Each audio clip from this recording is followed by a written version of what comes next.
Sorry. I love my mom and dad. I thought I had dealt with it, but very recently, the volcano has erupted again. Dale, is it true that a lot of the stuff that you're hoarding was at one time your parents? I wouldn't call it hoarding, but there was some stuff that when we cleaned out the mom and dad's house, that is very important to me. So Dale, what kind of relationship did you have with your parents? Sorry. I love my mom and dad. They were married 72 years. Aww. My dad used to say the key to being married a long time was not get divorced. And How long were they married? 72 years. 72 years. Yes. Awesome.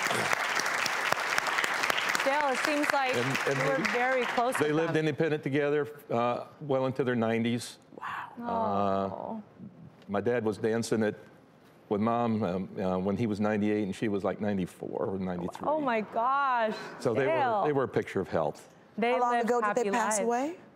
I think Dad's been like 2.5 years, roughly, and then Mom passed about 9 months later. Oh my gosh. Wow. Well, what was it like to have to lose both of those people that you love so much, one after the other? It was hard, and I thought I had dealt with it, but very recently, the volcano has erupted again, and I'm having a hard time with it. Why did the volcano erupt again?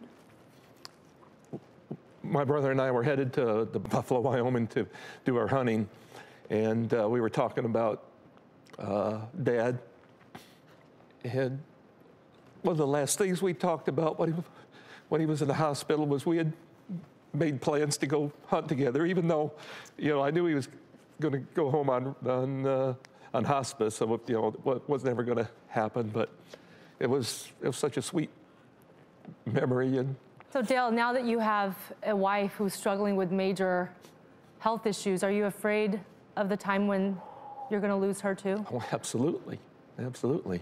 Yeah, it's a lot to take. It's a lot to take, and hoarding disorder is a real clinical diagnosis. And I know that, AJ and Lissa, it's hard for you to watch your dad like this, but it's a clinical condition, and it kind of seems like it's an intentional thing, but it doesn't feel like that to the person who's suffering. And sometimes hoarding feels helpful in the moment because it helps you to escape a negative emotion like grief or sadness. And at the same time, it brings you a little bit of pleasure, taking something that was of sentimental value to you or somebody you love. But those things are all so short term, because in the long run, what you're doing, Dale, is you're isolating yourself from everybody you love. So it's almost like you're having to cut off those relationships before they even have to go away. You're creating your own losses. And hoarding is much harder to deal with when you're also a bit depressed, maybe from losing your parents, and also when you have ADHD. Those are conditions that co-occur with hoarding a lot.